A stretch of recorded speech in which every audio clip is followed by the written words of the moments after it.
Okay. All right. Well, it is 10 o'clock, so I guess we're going to start the webinar. I'll wrap this up by thanking everyone for joining the networking part of this. And if you want to continue the conversation as well, too, we're going to have a more networking, kind of continue the discussion that the panel is going to start now, but we'll at 11 o'clock, we're going to continue the conversation with more networking. But right now, what we're going to do is we're going to move over to the webinar portion.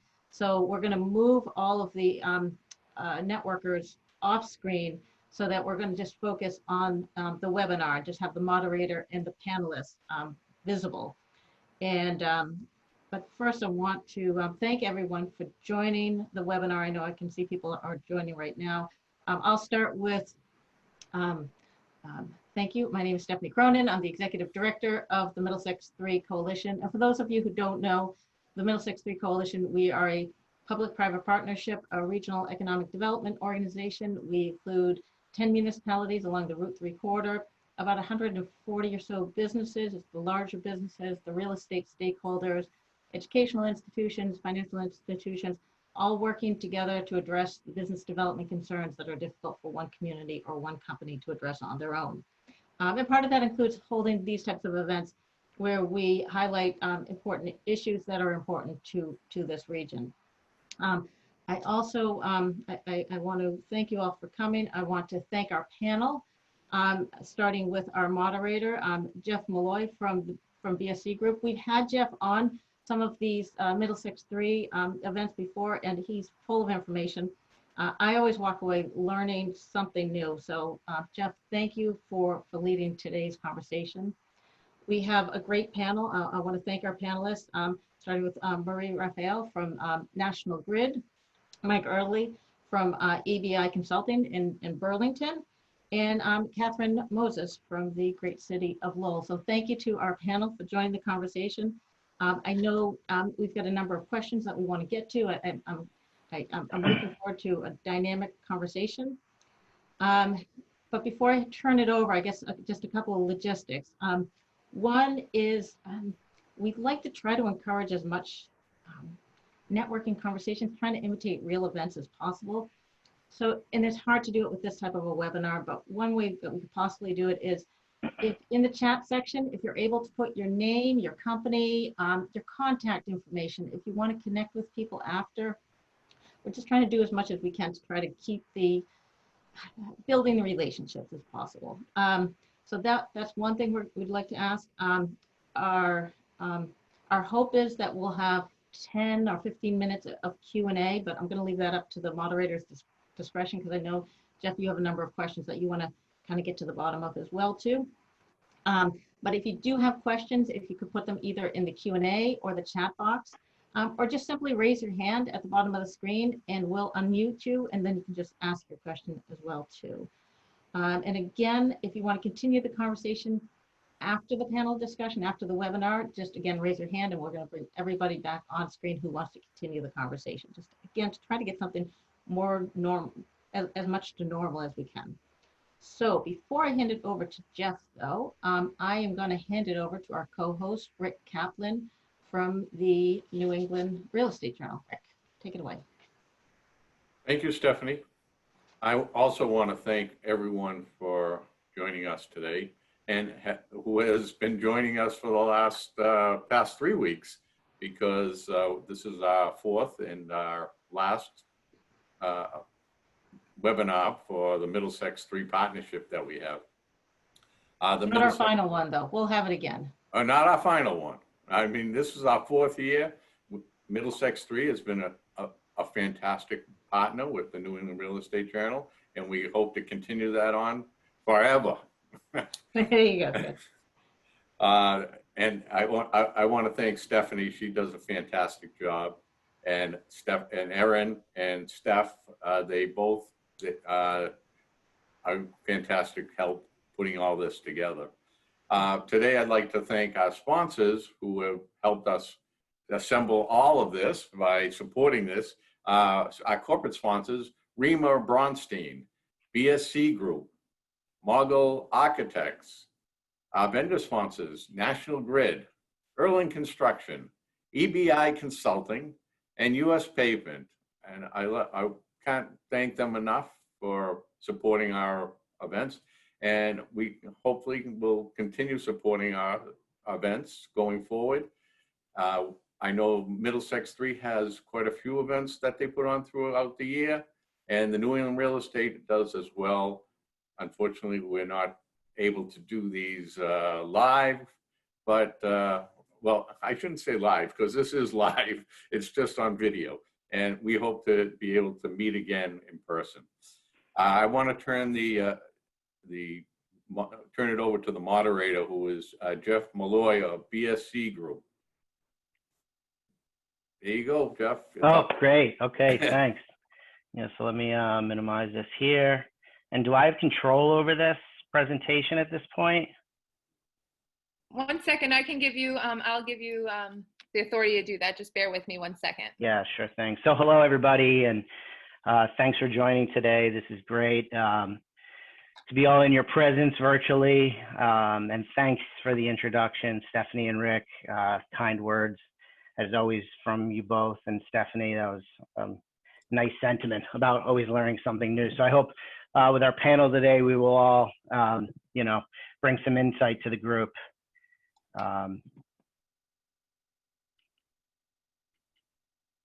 You should be all set now. Oh, okay, cool. Let me just try it out here. Yeah, so I don't have. Here, you just let me know. Let me see. Request. How about request remote control? Is that okay with you? Yep. Okay. Let's try that. All right. You can just tell me when you want me. I'm having some issues. Okay. Yeah, sure. No problem. So I'm going to give up remote control here. So let's go to the next slide, please. Okay. So yeah, I don't want to overlap too much with what Sean said for redundancy's sake and time's sake. But I did have this slide embedded in the presentation, and I've been thinking about it the last few days. And just to reiterate what Sean was saying during our networking event a few minutes ago, the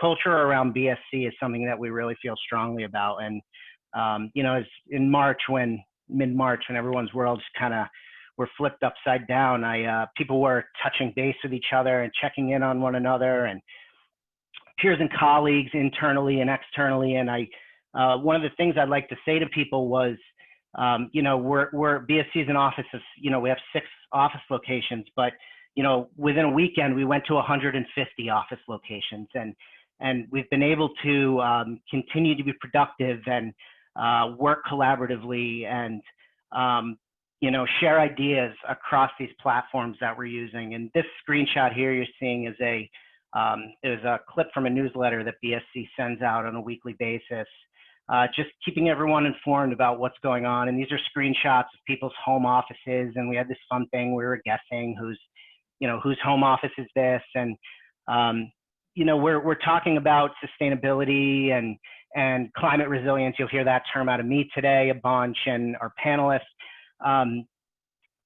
This is resilience. You know, resilience is a word with many meanings and used in different contexts. And this is organizational resilience. This allowed BSC to continue working, you know, over a weekend, moving to a remote working platform. So it was just something I wanted to touch upon, and I'm proud of, you know, some of the awards that Sean mentioned that we've received over the last year or so. And so yeah, I'll move on. So next slide, Aaron. And so we're talking about sustainability today, and I figured the best way to kick off the presentation or our webinar today was just to give a definition of sustainable development. And this is a definition that goes back 33 years from a United Nations report called Our Common Future. It's also sometimes referred to the Brundtland Report. And some of you are familiar with the 3-legged stool of sustainability. So this is the idea that, you know, sustainability needs to be thought about in economic, social, and environmental context. And you know, we go back 30 years, you know, to the mid-'80s, and the United Nations was recognizing that there was wide-scale environmental degradation across the globe, and this was particularly apparent in developing countries, you know, what political scientists call the global south.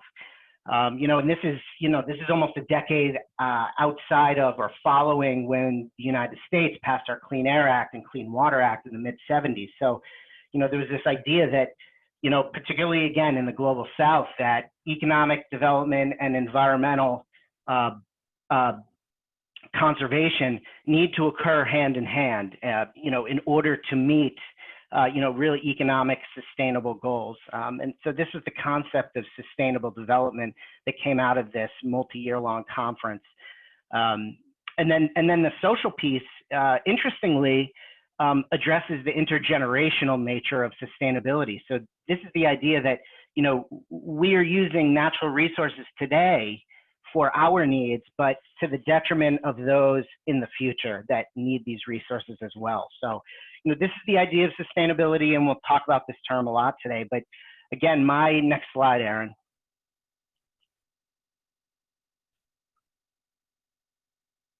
Back one more.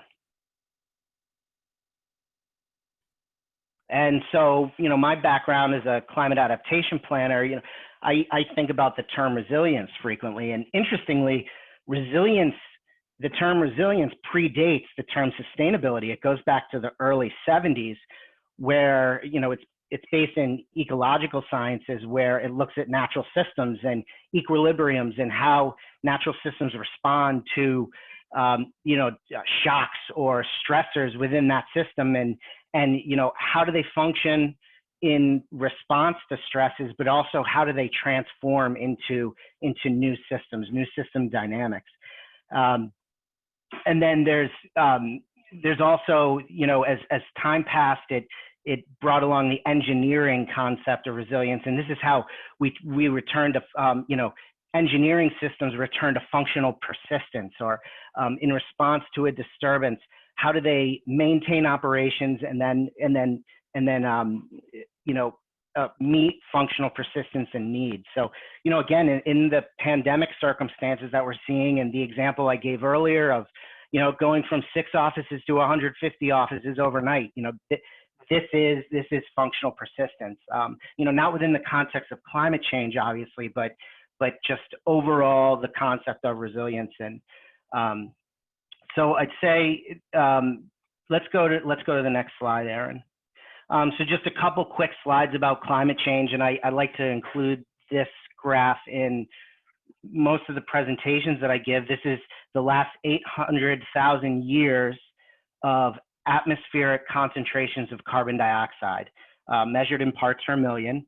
And you can see the horizontal dashed line that I've placed on the graph.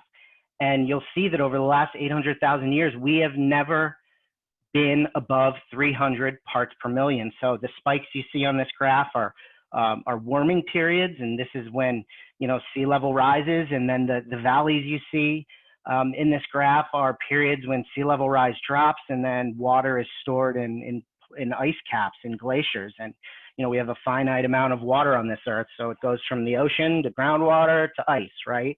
But you know, it's that equilibrium, those natural, the natural systems, the equilibriums we want to be within. The globe wants to stay between 300 parts per million, 280 parts per million, and 200 parts per million. And it's been that way a long time. And, you know, the planet really doesn't care if we're here or not, right? But so now if you look at the right side of the screen of this graph, in the last 150 years, we've gone to 415 parts per million. So the last time we had this much carbon dioxide in the atmosphere, the Earth was 5 degrees warmer globally.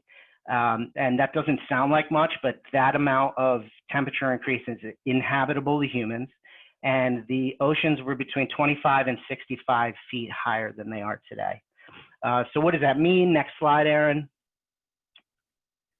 So, you know, we've all seen these types of graphs and data and, you know, rising temperatures. And, you know, this is end of century conditions, up to 64 fewer days per year with minimum temperatures below freezing. So, right, that sounds nice and it sounds comfortable. but that leads to tick-borne illness and more mosquito-borne illness. It leads to changes in, snowpack cover for agricultural, which leads to droughts, right? So up to 64 more days per year over 90 degrees. So this puts a burden on our cooling systems, on our electrical grid systems, and we're going to hear about renewable energy today. And changes in precipitation patterns and these big rainfall events we all worry about. And, when we all went to, lockdown, quote unquote, in mid-March, it rained for the first month and a half. We're home and we're currently, looks like we're in a drought. So things change fast, and, sea level rise, extreme weather is self-explanatory. So let's go to the next slide, please. So I include this slide in every presentation that I give when I talk about climate change. These are really three key points I want everyone to come away with today. And it's the idea that climate change gradually changes the distribution of risk. We think about risk every single day in everything we do, whether it's, we commute to work and we drive in our cars, or, in the context of the pandemic, do we, allow our grandchildren or grandparents to see grandchildren, or how do we socialize with friends, right? So we're thinking about risk all the time, and climate change is changing that. Okay, and the tentacles grow quickly when it comes to climate change. The second piece is climate change challenges the way that resources are managed. So if you're a private property owner, you have management decisions based on things such as environmental hazards. If you are a municipal leader, stakeholder, and administrator, you are constantly allocating resources everywhere, trying to meet demands. I'm currently working on a vulnerability assessment, climate vulnerability assessment in Western Massachusetts, and we don't have a lot of dirt roads in the Middlesex 3 region, but in Western Mass, there's many dirt roads. Up to half of the dirt roads in these municipalities are unpaved, and the freeze-thaw cycles they're experiencing are, it's like anything they've ever seen before. So we're trying to understand that better. It's to the point where school buses can't drive on dirt roadways in the wintertime because of these, 3 to 4 days of 70 degrees in January, and parents are picking their children up because buses are getting stuck on the way to school on these dirt roads with freeze-thaw cycles. So that's just an anecdote. But and then finally, this third bullet is something I've added in the last month, having listened to many webinars about the relationship with COVID-19 and climate change, and something that emergency management planners, climate adaptation planners like myself are thinking about is competition over scarce resources. So, in the context of the pandemic, it's PPE, right? Or it is states competing against each other for resources. Okay, so next slide, Aaron. And so just a quick example about, about this scarce resources and competition for resources and distribution of risk. The hurricane season for 2020 started on June 1, and the National Oceanic Atmospheric Administration, in partnership with the Department of Homeland Security, is predicting a 60% probability of an above average hurricane season. So that's, between 13 and 19 named storms, that's 6 to 10 hurricanes and 3 to 6 major hurricanes. The picture you're seeing is following Hurricane Katrina in the New Orleans Superdome. And that is a whole bunch of people that are sheltering really close to one another. And that kind of condition is dangerous when you're, when you're under a health issue that we are facing right now globally. So, it's the idea of managing the physical event and the public health crisis simultaneously. Next slide. So again, the last few slides have been doom and gloom, and I don't want it to be that way, because we're going to hear a whole bunch of amazing ideas and concepts and anecdotes about what we're doing, within our region and more broadly to address these challenges, because, more good things are happening than bad things are happening. But I wanted to show this slide, and we're going to be talking about the Municipal Vulnerability Preparedness Program. This is a program based out of the Massachusetts Office of Energy and Environmental Affairs. It's a grant funding program to address climate change, build resilience within our state. And this is the framework that they've developed. And we see mitigation and hazard mitigation and climate adaptation with these overlapping cross-cutting strategies. So I'm not going to spend a lot of time here. This is all available. Let me know, and this will be recorded so you can get back to this. But in our state, we're doing a really lot of great things to address the challenges that we face. So next slide and last slide. I don't want to get too long-winded here. Turn it over to our panelists, but we want to be sure as we move from decision-making and implementation that we draw upon established governance mechanisms. And the governance mechanisms are the slide I just showed you. There are governance practices in place that are well established, they're robust, they can be improved, they could be way worse, right? But you know, be sure to have a seat at the table, because collectively we're all bringing really unique ideas and skill sets to solving these problems. And then there's intersectionality of challenges across sectors. You know, I hope in the presentation that I just gave, it was clear that, you know, as I said earlier, the tentacles grow quickly. You know, again, we can't solve these problems in our silos. And then collaborative regional solutions. And this is, you know, the coalition is a perfect example of this. You know, the coalition serves as a catalyst for all of us to be sharing these ideas with one another. So, you know, pollution crosses boundaries, right? Pollution crosses state and local municipal boundaries, and we need to work together on these challenges. So that's the end of my presentation. Sorry I went really fast, but I had a bunch of things that I wanted to touch upon, and let's turn it over to the panelists now. Thanks for listening.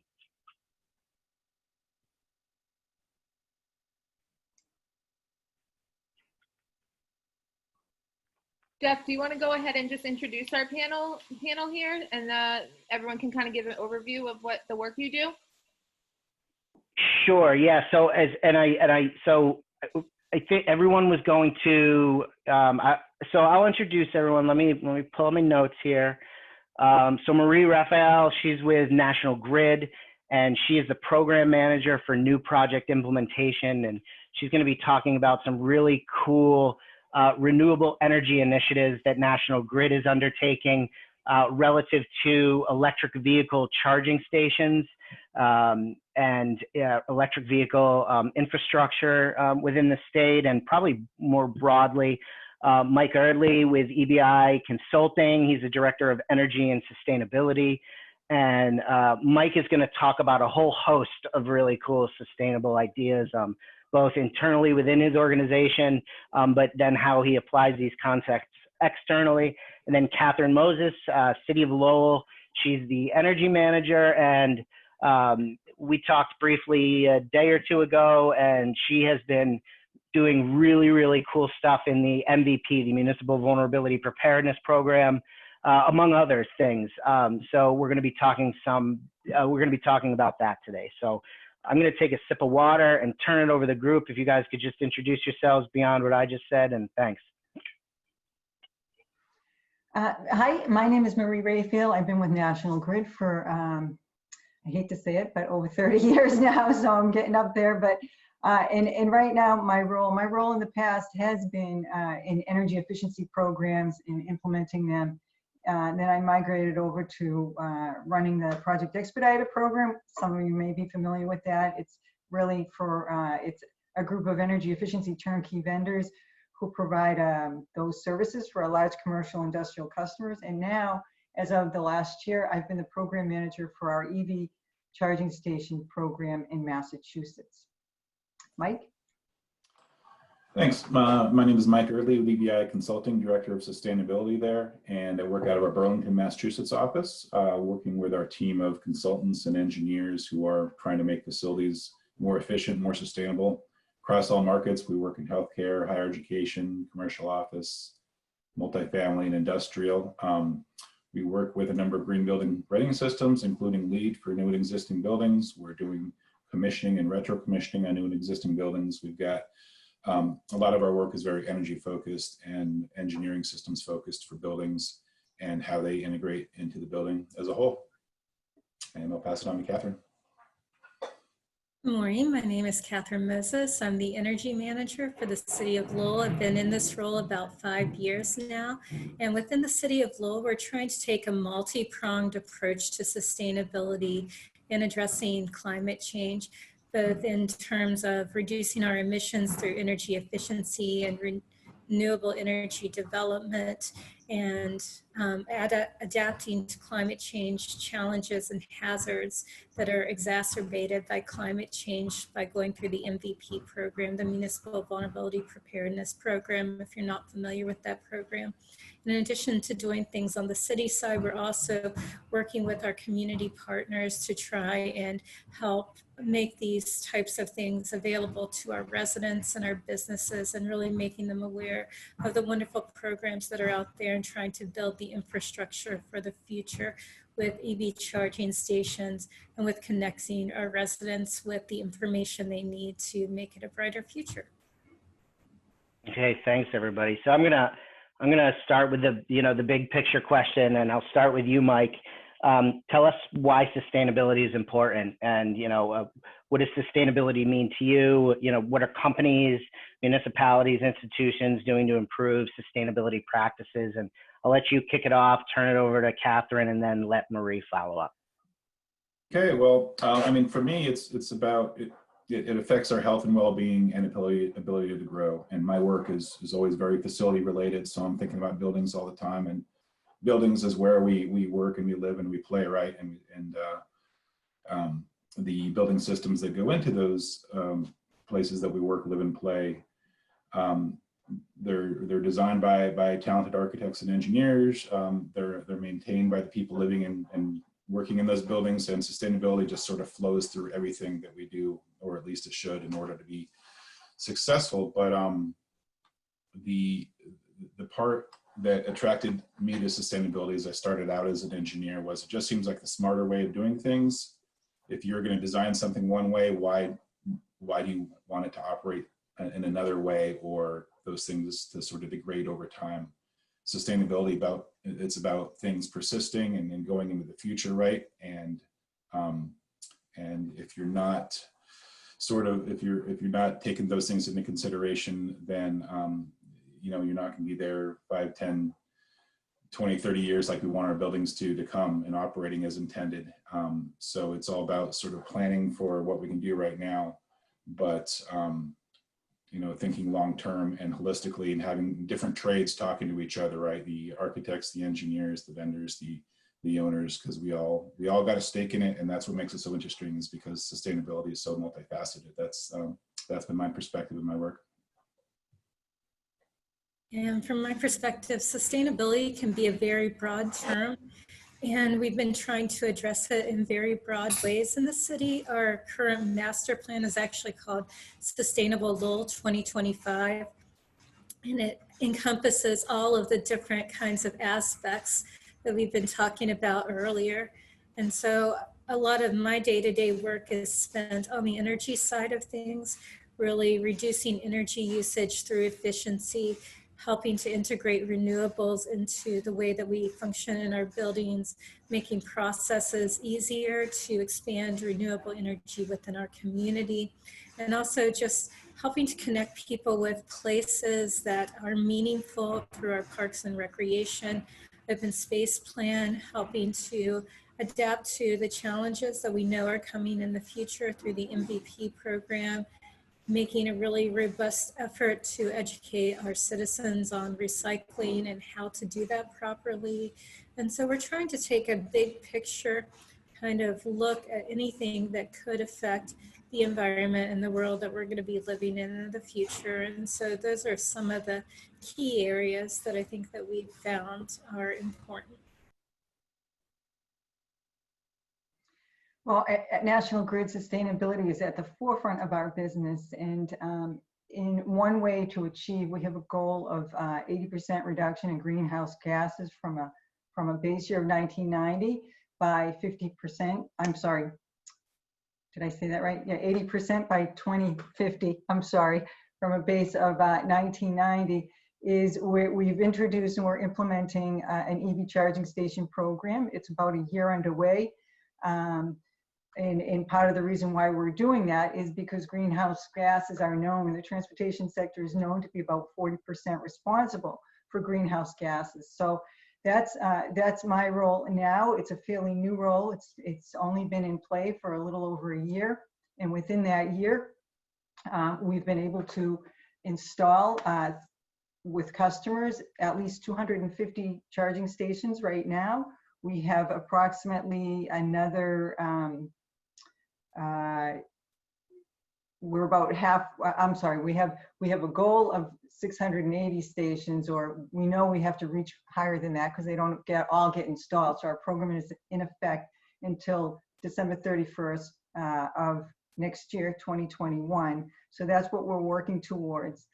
In terms of the customer segments that we reach out to, 40% of those applications are from municipal customers, such as Catherine installed 16 stations in Lowell alone, and we funded about $216,000 towards those stations.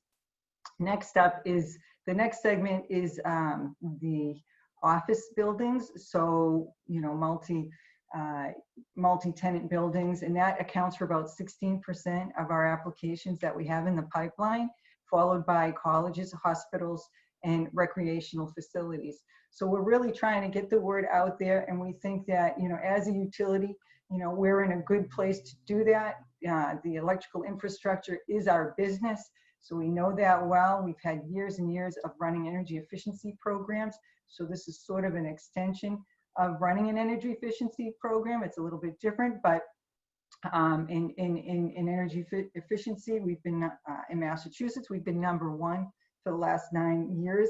Massachusetts has been. So we think that it's a good spot for utilities to be implementing those stations, that we can get them out and installed very quickly with our customers. And so, Marie, thank you all for those introductions. That was great. And I'm going to turn it back to you, Marie. Expand on what you were just talking about a little bit. Tell us about eligibility. You know, who benefits from these programs? What does the process look like? Timelines, anything that, you know, someone listening may need to hear about how to implement some of these initiatives. Yep. Well, anybody who's an electrical, commercial, or industrial customer or municipal customer is eligible. So National Grid has a program. Eversource has another program. Their program is a little bit different. So for those specifics, I would turn to them. But National Grid's program, it's pretty much 3 segments. The stations are either considered publicly accessible, or a multi-unit dwelling, or they would be workplace only, or they would be, now I'm starting to lose it. Sorry. Multi-unit dwelling, publicly accessible, or workplace only. I'm sorry, those 3 categories. And so that's sort of where we place people. You could be a workplace and offer it to the public, in which case you'd fall into that public category. 75% of our applications that we have received are in that category. We have about 5% in the multi-unit dwelling category, and the rest of them would fall in workplace only. So what you would, you know, we went out to bid just a few months ago, and we have a group of what we call CSIs. I know it's a cutesy name, but we had the project expediters or the PEXs on the energy efficiency side, and now we have these EV CSIs, charging station installers. You do not have to use them. You can use whoever you want. We only created that to help customers, to make it easier so that they can just look at this list and choose from that list. Somebody will be out there, they'll locate the station, they'll take you right through the process, they'll fill out the National Grid paperwork, they'll order the station, install it, and on the other end, apply for the rebate for the customers. So, you know, as a site host, you would be responsible for installing the station, or choosing one of these CSIs to do it, or choosing your own vendor to do it. Once the station is and applying for a rebate, once the station is installed, then you would be responsible for owning and maintaining that the infrastructure that's on your side of the meter, along with the station itself, and paying for the electricity. But there are some very robust rebates in play right now. And as I said, for publicly accessible stations, we're paying 75% of the hardware. For stations located in environmental justice communities, or otherwise known as EJCs, we're paying 100%. And for workplace only, we're paying 50%. But we do pay 100% of the infrastructure right up front. So for approved projects. So again, you know, now is the time. It's a great opportunity. Some of the benefits as a landlord, you know, your tenant retention, tenant attraction. And, you know, it's a nice perk, and they even compared it to, you know, the cost of having coffee service for your employees. It reduces vacancy rates, increases, it's great for property value, you might even be able to increase rents. But it's, you know, it is a great opportunity for employees. Some of the other softer values or EVs don't have as much maintenance, so people will be at work more. They don't have to worry so much about oil changes and things like that. And for guests, you know, particularly with office facilities or shopping centers, it's a great convenience for those visiting the buildings. Oh, sorry to interrupt, Marie. I apologize. There is a video that you wanted to show. Is that something you're still interested in showing? So just so that people can, if you go back one, just so people who don't know what they look like, you know, right now you're seeing them look more like a gas pump, but most of them are pedestal mounted. However, we are working on a pilot project to have them pole mounted so that for on-street parking. And there are some that are actually in garage facilities that are attached to the ceiling where the charging, where it just comes down from the ceiling and then retracts back up. So we do have a quick little video on the next slide of one of our customers who really says it well. So I'll let you play that. Can you see the video? I just want to make sure I have the right screen share. This is a video. It should be, I think, up in the right-hand corner. There was a little arrow, or maybe you can just click on the picture. Here we go.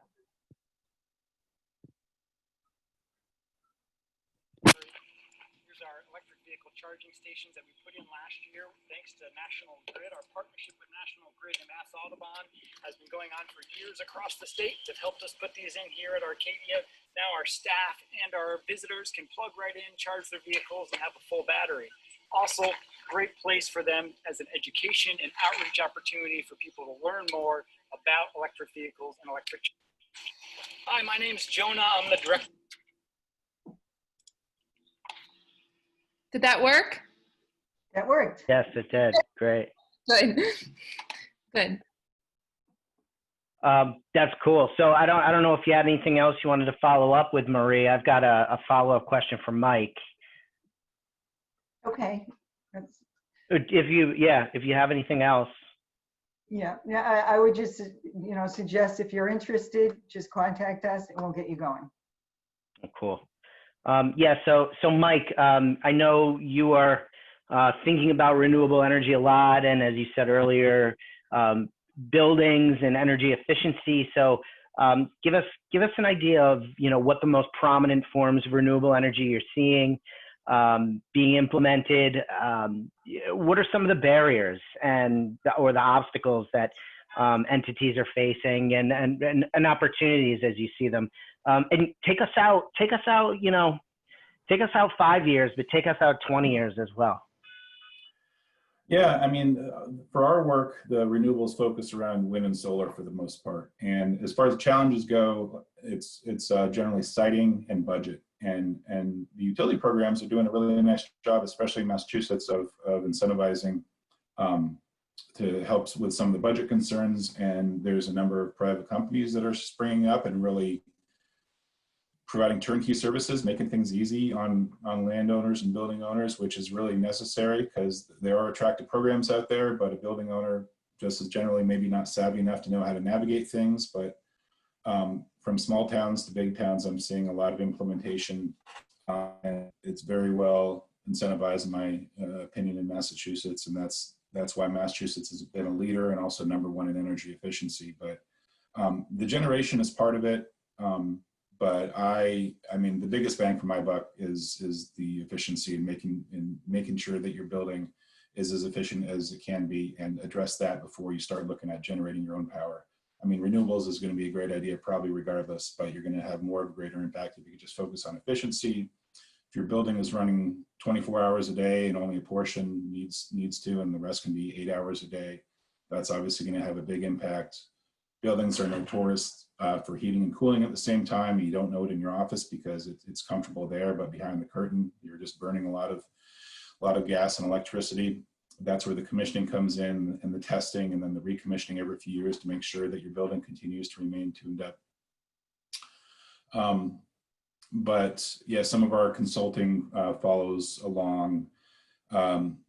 Just that it starts with the general idea of, does solar make sense for us? And so it starts with a siting survey, run some financial models, and then it takes it all the way through working with solar developers and writing RFPs and evaluating RFPs, and really taking it from soup to nuts there, because that's just what we find is necessary in order to get renewables off the ground. It's going to continue to be a bigger part of the pie slice, I think, for the country as a whole as things go on, and that's been really encouraging.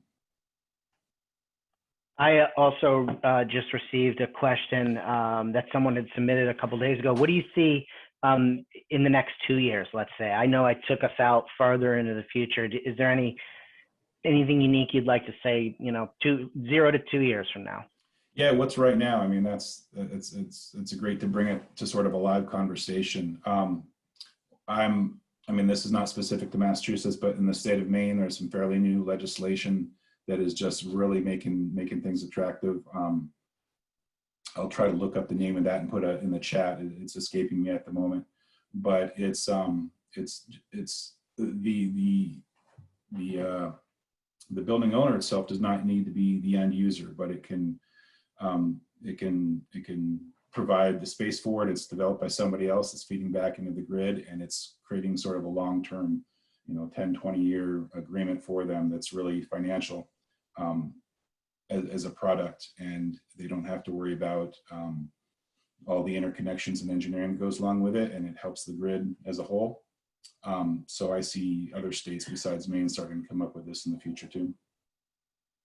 So just one more follow-up question, and this comes out of the discussion we were having in the networking event before the formal webinar started, and we were talking about some of the shifts that may occur as a result of the health crisis we're in, and people rethinking about whether or not to go back to the office and floor space, and have you been forced yet to think about those types of challenges relative to empty building space or whatever the context may be, or are we not there yet?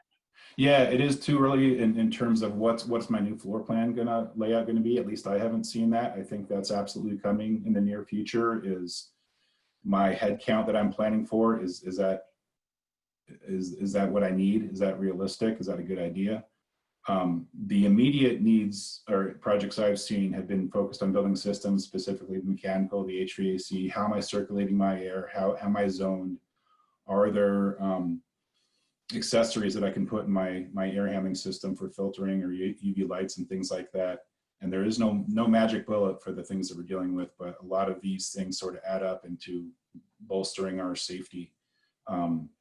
And certainly in addition to processes that are going on, our protocols in buildings about reduced capacity and social distancing and things like that. So that's the one thing I've come to find. And in terms of how are we going to go back to the office today, there's no magic bullet that's going to really make everybody 100% safe, but it's a whole bunch of things together. I do certainly anticipate companies evaluating whether we need those big office spaces anymore. And then what's going to happen with all that space if it is available? That's a very interesting question that I think we're all trying to figure out. Cool. Great. Thanks, Mike. So I want to turn it over to Catherine now. And Catherine brings a really interesting perspective here because she's thinking about sustainability from an energy standpoint. She's also thinking about climate adaptation And as she mentioned earlier, as the city navigates through the Municipal Vulnerability Preparedness Program, the planning process that you've been involved with over the last, I guess it's 5 or 6 months, correct? So I was hoping you could tell us about your experience in the program, some of the things you're finding, talk about the engagement process that the community went through, who some of the stakeholders are in that process, and yeah, please. Thank you for the question. So we have, for those, I don't know how familiar people on the call are with the Municipal Vulnerability Preparedness Grant and the planning process that goes behind it. But it uses a community resiliency building model where you have stakeholders within the community, from governmental agencies, from major private companies, from major kinds of boards and interest groups and things like that. And you engage with them to talk about what your vulnerabilities are according to the latest climate science. And then you kind of brainstorm things that could potentially be strengths or vulnerabilities, things that should be addressed, and you prioritize them: high, medium, low, short-term, long-term, those kinds of things. What we found is we had to adapt our processes due to COVID-19. As we started this process, we had anticipated holding multiple in-person public meetings, but when that couldn't happen, we asked ourselves, well, how can we adapt to this and do this virtually? So we created virtual community resiliency building webinars and listening sessions.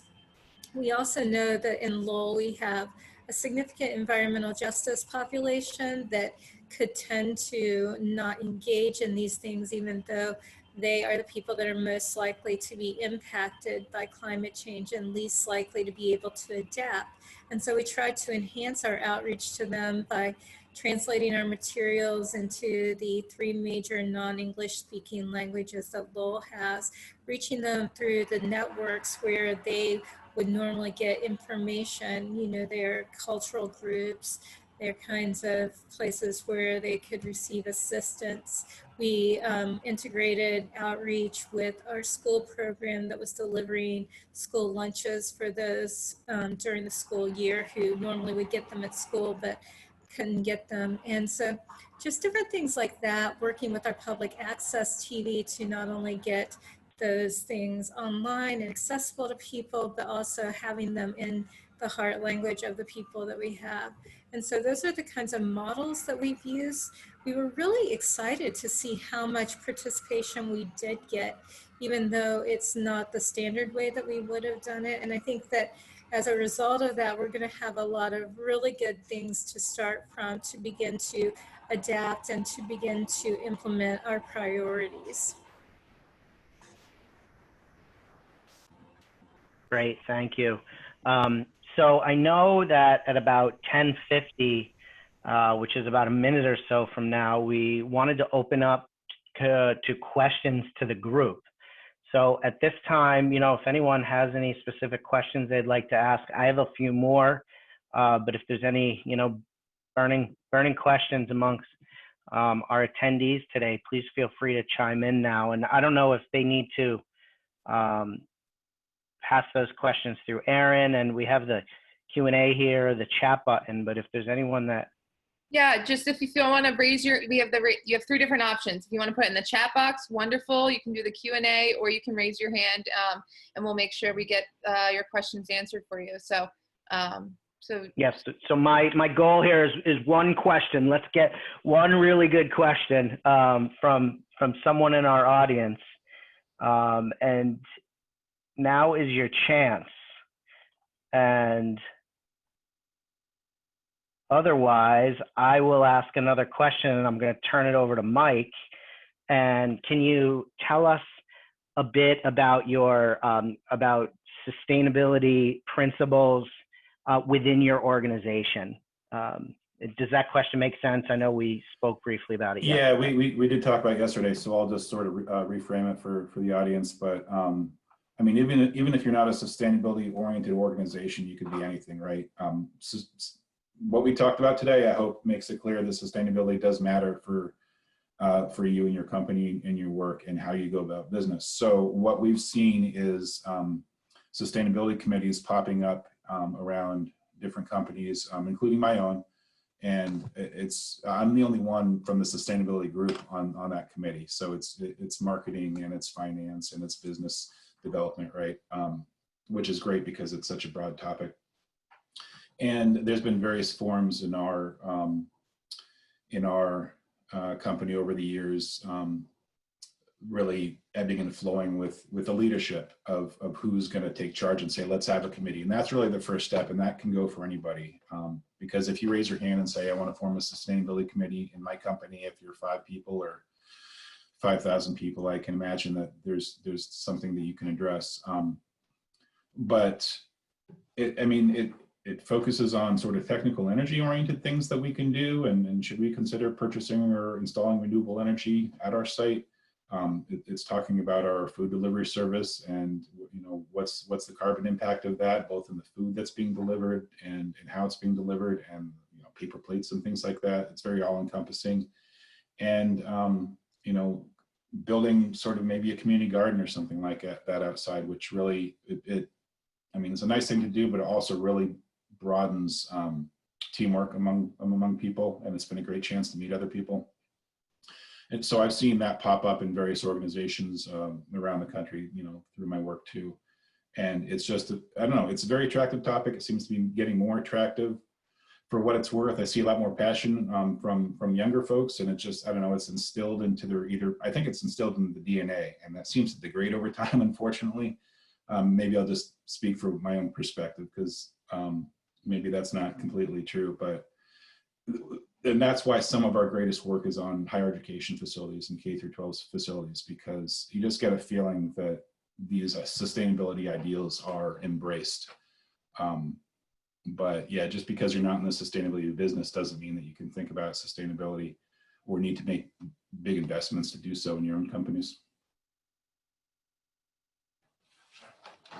And one last plug just for a couple of minutes before the next question pops up, but energy efficiency is a great idea, right? And it does make fiscal sense. And a lot of times payback's very attractive. A lot of times we find immediate paybacks. Most of the energy measures we find are under a year. And even if it's 2, 3, 4, 5 years, that's still very attractive payback and return on investment. There is a nudge that needs to happen sometime, and some cities are really stepping up and doing a great job there. Boston has a program called the Building Energy Reporting and Disclosure Ordinance, BERDO. And essentially it means you need to disclose your energy if you're in Boston over a certain number of square feet. And it's actually taking steps through energy audits now to improve your efficiency. And other cities around the state and around the country, I think, are stepping up to first to disclose, monitor what your energy you're using, then identify areas for improvement, and finally make changes and increase energy efficiency. And that's another trend that I think we're all going to see in our work as we think about real estate and facilities. Great, thank you. And I'll just jump in on the question I asked, and just to reiterate what I was talking about at the start of my presentation. We're talking about this in the context of sustainability, but also resilience. And my perspective is you don't necessarily need, let's say, like a committee, right, to address some of these challenges. And, just from my experience at BSC and what Sean spoke to at the start of when we were at the end of our networking presentation and the start of my presentation, we've got, a diversity and inclusion committee and a women's committee and a young professionals committee and a working parents committee. And it's that connection across those committees that has really helped make BSC resilient organizationally to change, because we're always experiencing change. So that's just kind of my perspective on that. And I'd like to turn the question over to Marie, if I could. You spoke to this earlier, National Grid's commitment to renewable energy goals, but just give us the cultural perspective on why National Grid is doing this.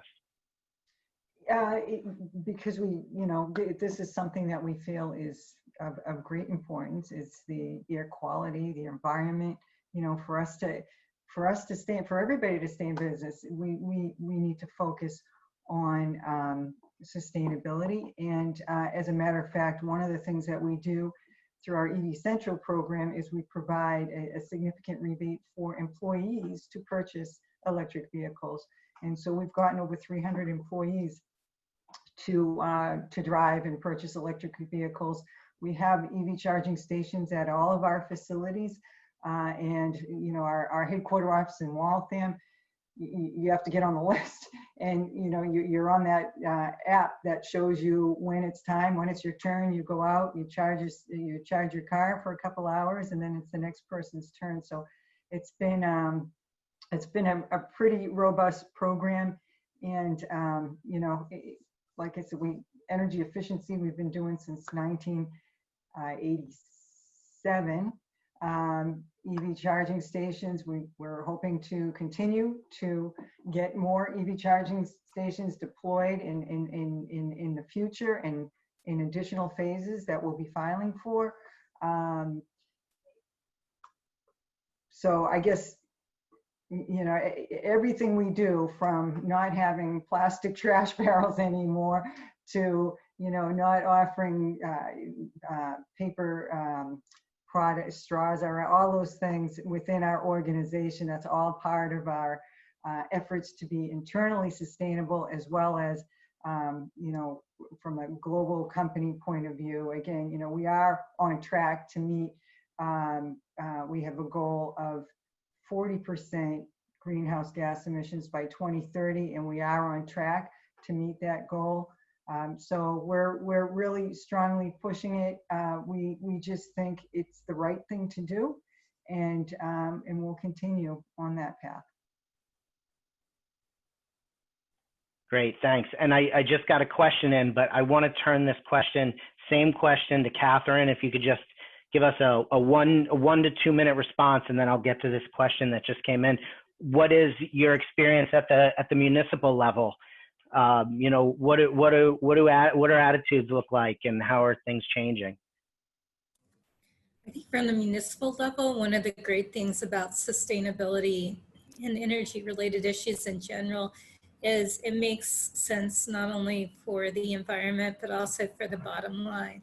And I think that that's one of the things that really connects with people, because they know that they're doing something good, and it saves them money too. It saves the taxpayers money when we reduce our energy use. It saves people money when they install solar panels, and we make that an easy process for them. We have had in the last couple of years a few initiatives to try and move us on a more sustainable path. Our city council passed a resolution several years ago to move towards 100% renewable energy.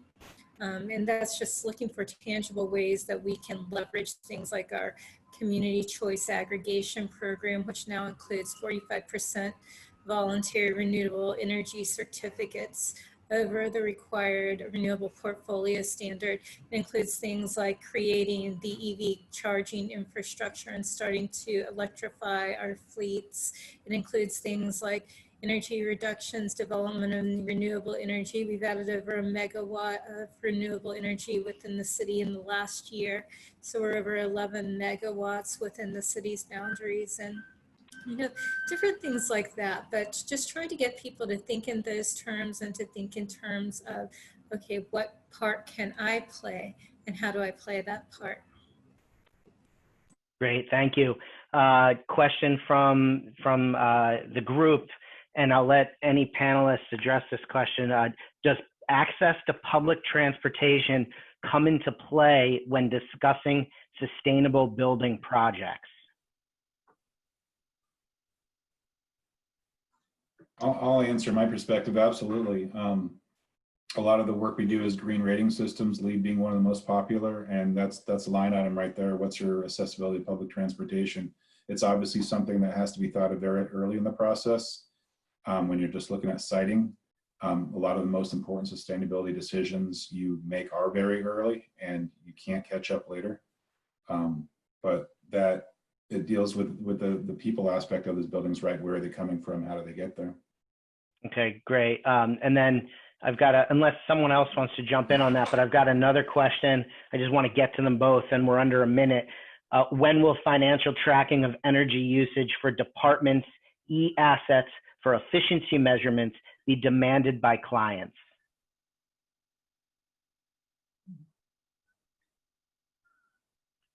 Could you repeat the question? I'm sorry. Sure. When will financial tracking of energy usage for departments, comma, e-assets for efficiency measurements, comma, be demanded by clients?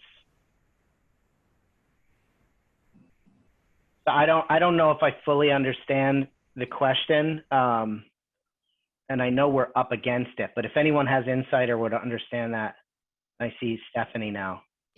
And we can either open up the lines if they want to discuss more, or we could bring people back and Right. do the networking, and maybe we can talk more about it then as well too. And I know you have another question here. So if it's okay with you, why don't we end our official webinar section as well too? Because I think some of the questions are starting to come in, and if you guys are able to stick around for a little longer, and we can have more of an informal conversation and answer some of these questions. Does that work for everybody? Sure. Thank you. Thank you. Well, first of all, thank you. I found this hour went by very quickly, and I think you probably could talk for another hour or two, because I think this is so much detail, so much to consider when you're talking about sustainable development. And Jeff, I think we started with, I learn something new every time we have these conversations, and it certainly is something that I do learn a lot each time we talk. So I thank the panel for adding all your expertise into this conversation. One thing I hate about webinars is you're not able to get much audience feedback. So on behalf of the audience, thank you very much. It's awkward, but I don't know how else to do that. So but thank you for your time. And what we're going to do is if any of the attendees would like to get on screen, just simply raise your hand in the box below, and we'll move you on screen. Before we get to that, a few things. I do want to thank some of our newer members who have joined the Middlesex 3 Coalition, including JRB Electric, FMC Technologies, and Streamline Communities. I believe some of them are here as well too, so hopefully they're able to join the conversation as we go back on do a networking discussion. But before we get to that, I'm going to hand it over to Rick Kaplan from the New England Real Estate Journal. Thank you, Stephanie. I want to thank the panel. They did an excellent job, a lot of great information. I did have a couple of questions, but I'll bring those over into our networking if any of you are hanging around.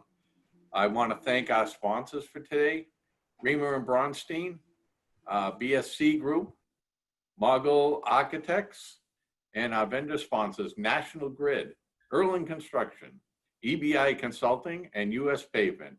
I want to thank them because none of this happens without their support. Thank you again. And I think we're going to go over to our networking now, if everything's... Well, and you know, maybe I can start one of the conversations, because one of the other questions that came up during the Q&A. Talking. Sorry, I'll start moving people over if you'd like to join us. So perfect. And so, Jeff, one question that came up is really how can the coalition help to encourage sustainable development as well too? And I'd love feedback. You know, I look at it that the more we can do together and work together on some of these issues and create some type of best practices, or learn from our neighbors and hear, you know, what Burlington's doing versus Lowell, or you know, the more we're able to learn what other communities are doing, I think the stronger the region's going to be. But I'd love to hear the perspective from the panel of how can the coalition take a role to encourage more sustainable development in the region. Yeah, I mean, I'll field that question first, and you know, as I said, you know, in my last slide, one of the 4 bullet points that I listed, you know, to solve these problems, it requires regional collaboration, regional problem solving. And so the easy answer to your question, Stephanie, is you're already doing it, right? Like today's meeting is it.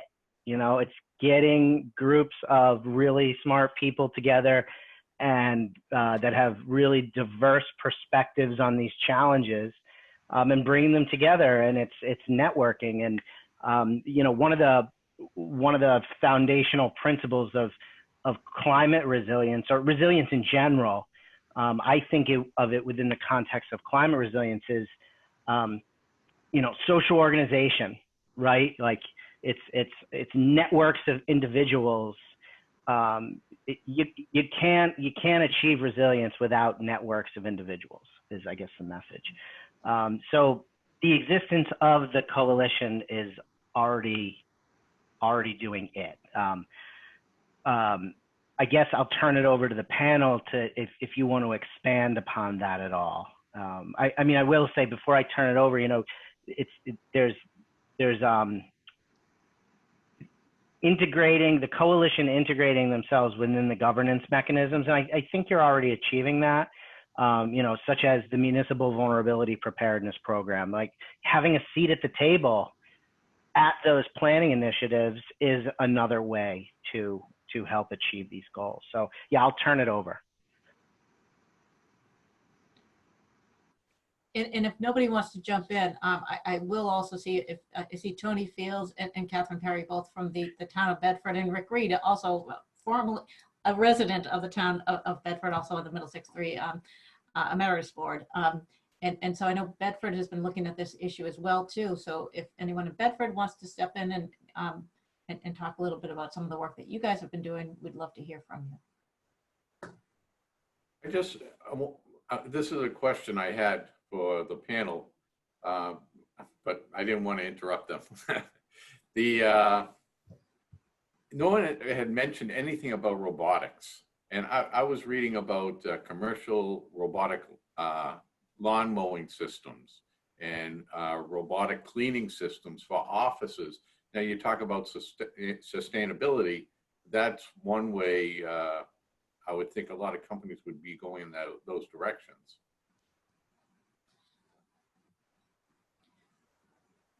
I guess I'm the only one that thought that. Well, and I think a lot of that is taking place through Irobot, another Middlesex 3 company, just a plug for them. And that was why I was getting to that, so we can give them a plug.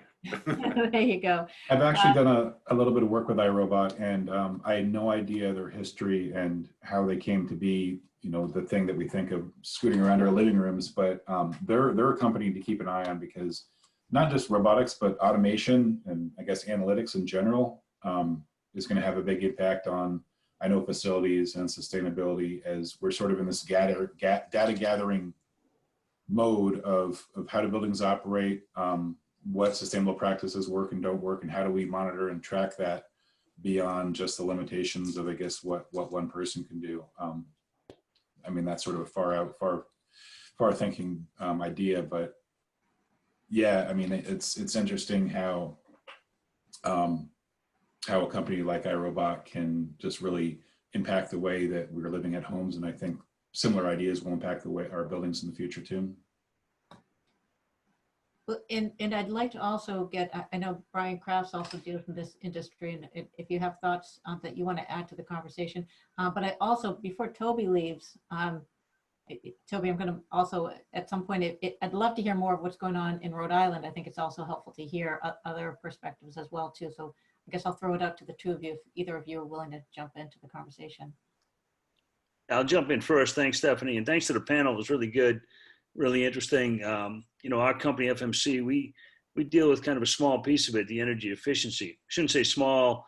It's a big piece of it, but looking at all the different aspects of sustainability, you know, efficiency is one side of it. I was thinking about one question I had for Jeff, and maybe it ties in with some of the other panelists, was the, when you had that graph, I think it was you that had the graph of the CO2 levels. And I'm just curious as to what the last 3 months have done to that. Has any noticeable changes been made because of this, or is that too small of a window to start tracking it?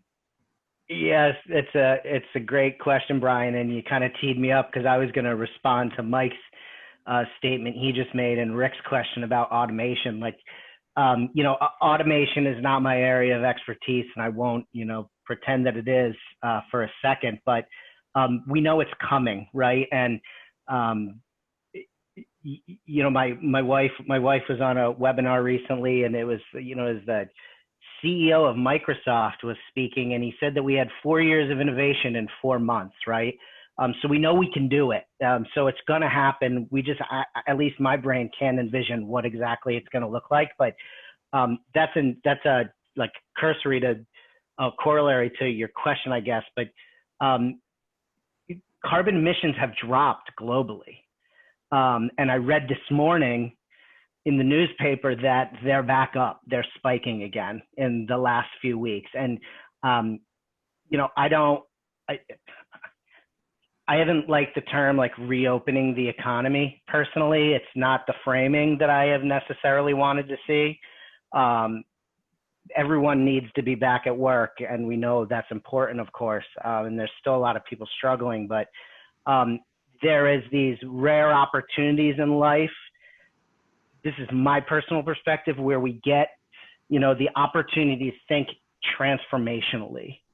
And this is one of them. And we've seen conditions where global carbon emissions have dropped. People haven't been driving as much. People aren't flying. Buildings are not using as much heating and cooling, but they're spiking again. So sorry, that's my long-winded question to your response. I tend to go on tangents if you haven't noticed. No, thank you. And one of the reasons I think they're going to spike is one of the things I've seen. It's interesting, and I think Mike hit on this about, we deal a lot with control HVAC systems and trying to make them energy efficient. So now ASHRAE, who kind of runs, sided heating, refrigeration, air conditioning, has come out, and they want more fresh air, 50% more fresh air, or 50% levels of fresh air into buildings. And these things are going to probably cause more heating, more cooling, just to try to maintain these new conditions that ASHRAE is coming out, as well as all new systems that, some of our systems aren't going to be sized properly to handle these new conditions. So it makes it interesting from my standpoint, from a control, still trying to optimize the building, still trying to get it efficient, but also try to meet these new guidelines to keep the building safe. It becomes a real interesting issue. No, I've read on the carbon emissions, one way that it can be controlled is, we have torn down, taken away a lot of our forests and trees, and the population had grown over the long period of time. I've read that if we start replanting and rebuilding our forests, we could cut back on our carbon emissions. Yeah, that's true. And I don't want to monopolize the conversation here.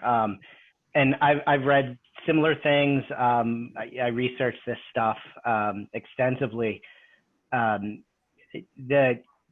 Some of the arguments against that statement, the counter arguments is that can't be the solution, right? Because population growth is going up, right? So are we going to see migrations towards the cities where we can reforest everywhere, right? But we need agricultural land, and then in the wake of the pandemic, if that's whatever, yeah.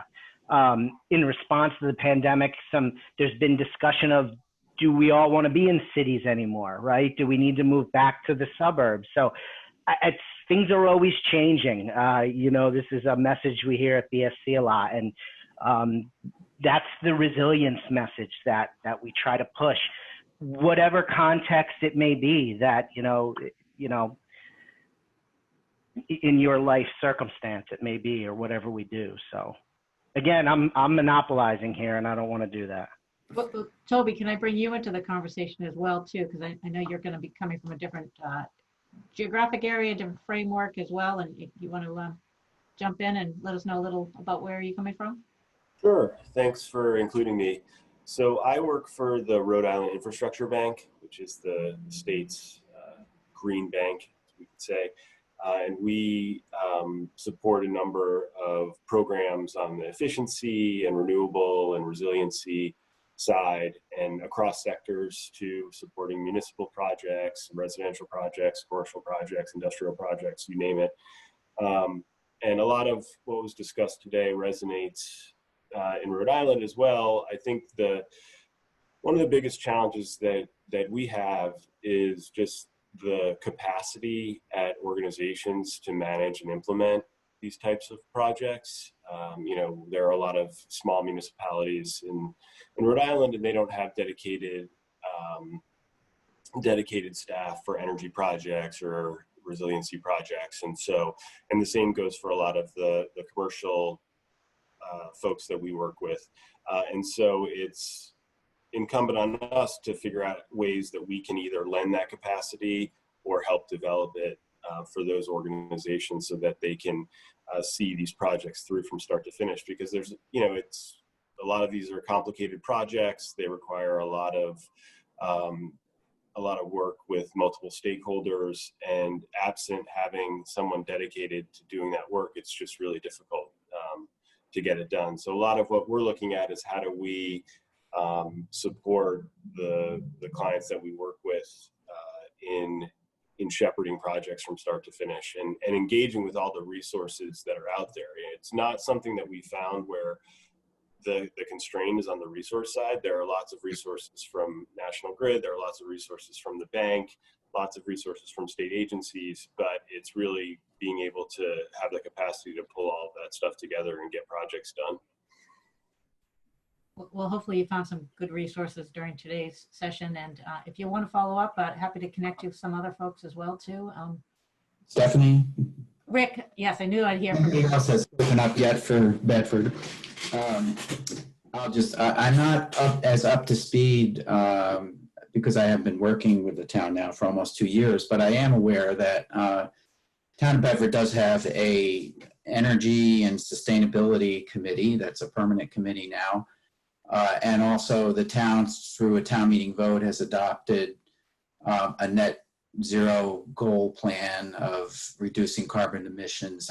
I'm not sure what the date is. Maybe either Tony or Catherine can tell us what the date is, but they are working towards that. And yeah, there have been a lot of things in Bedford that have been done towards more sustainability. I mean, we have an energy aggregation program now that citizens can all sign up for, and if they'd like to, from their own residence, select a greener energy option for their electricity. And from the town government standpoint and its maintenance of building and infrastructure, I know that a lot of investment has been made in renewing HVAC systems, recommissioning the systems, as was already mentioned. And it's actually, in the early stages, I think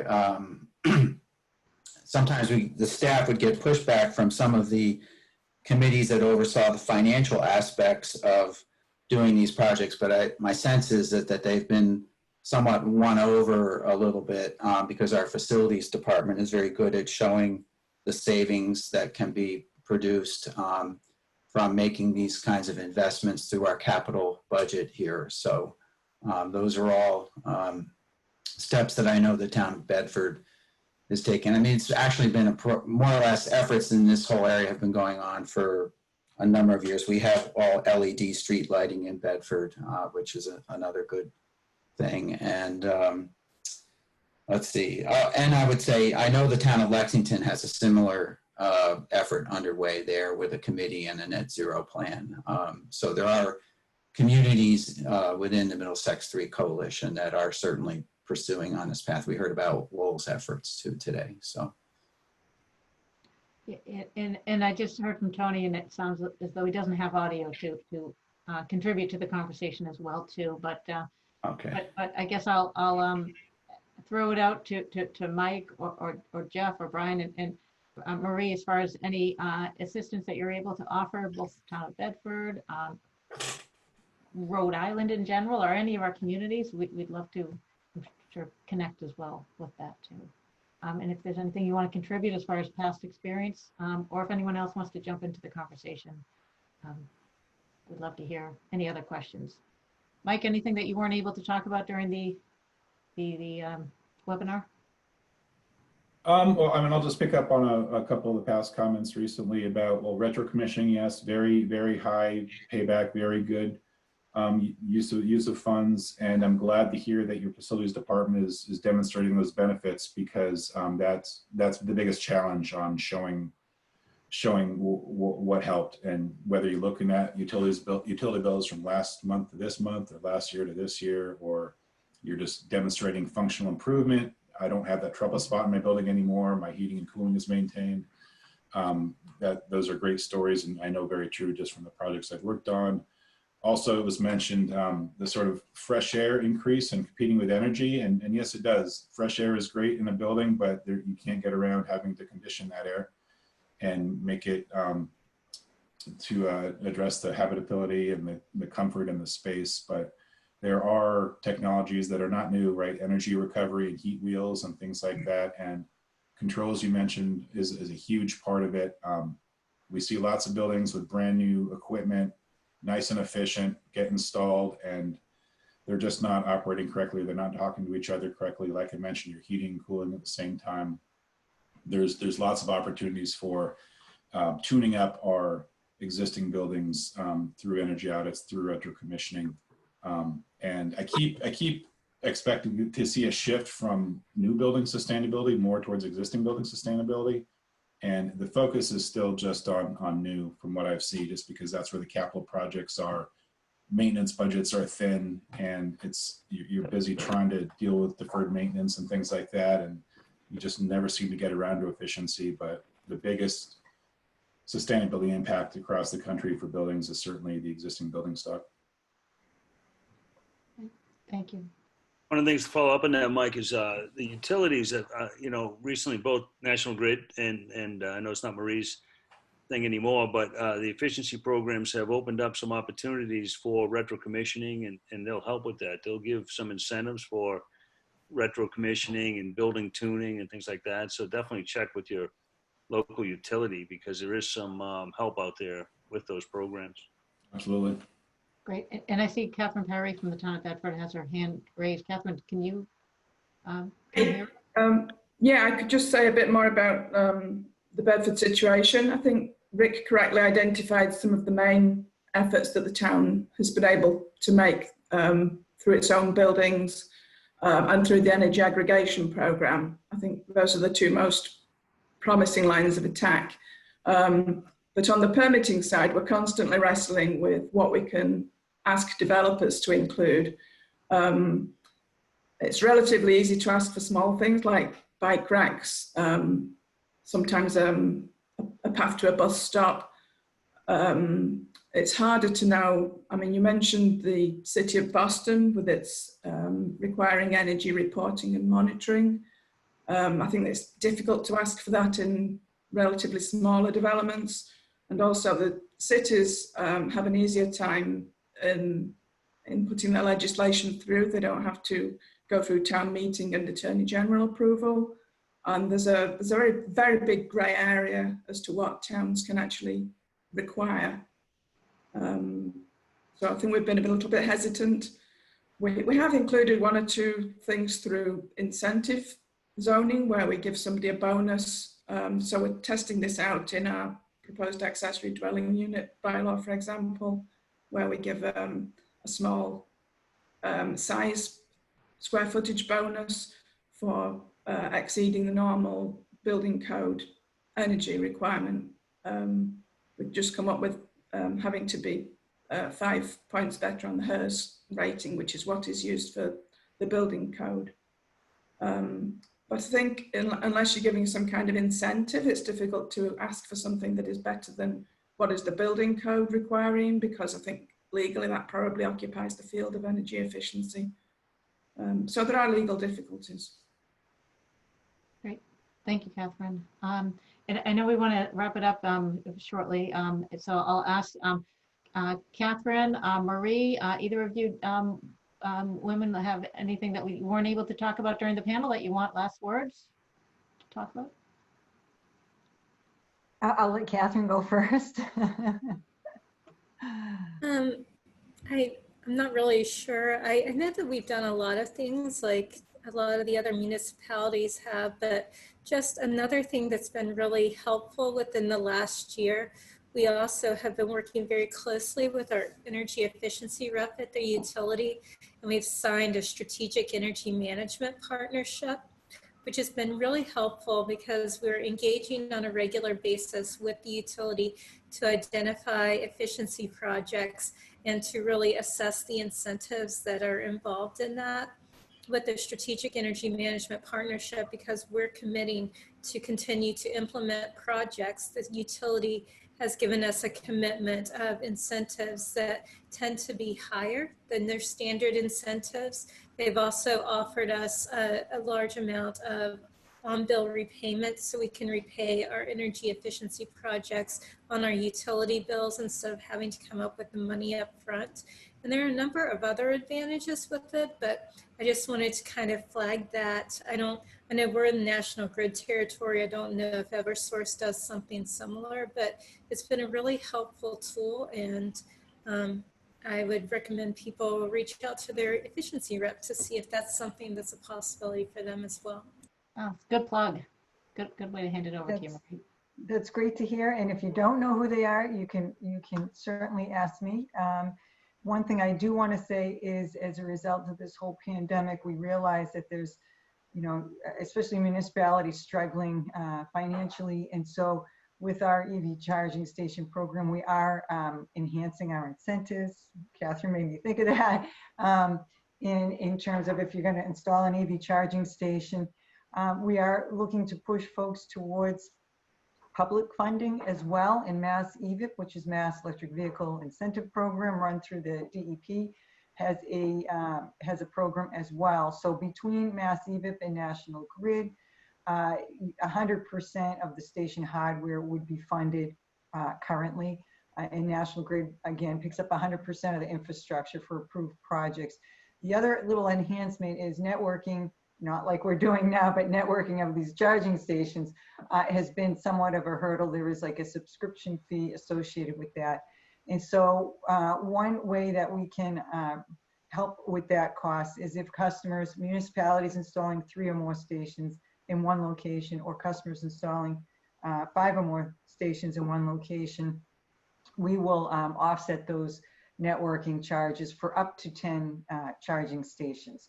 So that is really in response to trying to assist with customers right now because of everything that they're going through.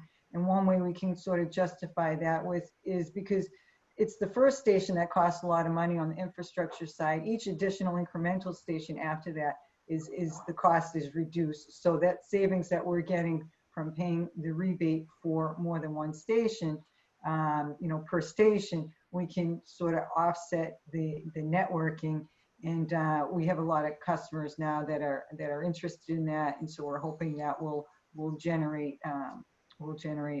more charging stations. Great, thank you. A lot of great information.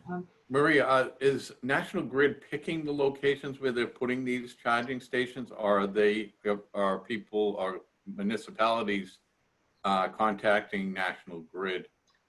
Municipalities are contacting either a charging station installer, their own electrician. They can contact National Grid. We won't necessarily tell them where to put it, but if we receive a plan, because we do require a site plan, and we see the charging station is 100 yards away from the building, it really doesn't make sense cost-wise, we might suggest another location to make it more cost-effective. So I want to thank Mike, Catherine, Marie. Thank you for your time, your insights today. And I think we'll wrap it up by giving BSC Group the last word. Lori, Sean, Jeff, thank you all for your support, for all your help. Jeff, do you want to kind of wrap up this part with any last minute thoughts? No, I just, other than thank you to everyone for participating. I hope it's apparent that our panelists were all very passionate about this stuff. So it's fun to talk about these things with you, and your participation fires us up as well. So yeah, this was great. And thank you, Stephanie and Aaron and Rick. Your facilitation in pulling all this together is so helpful too. So anyway, everyone stay safe, and feel free to reach out to myself or any of the panelists, of course, with further questions. And, you know, again, just thank you and take care.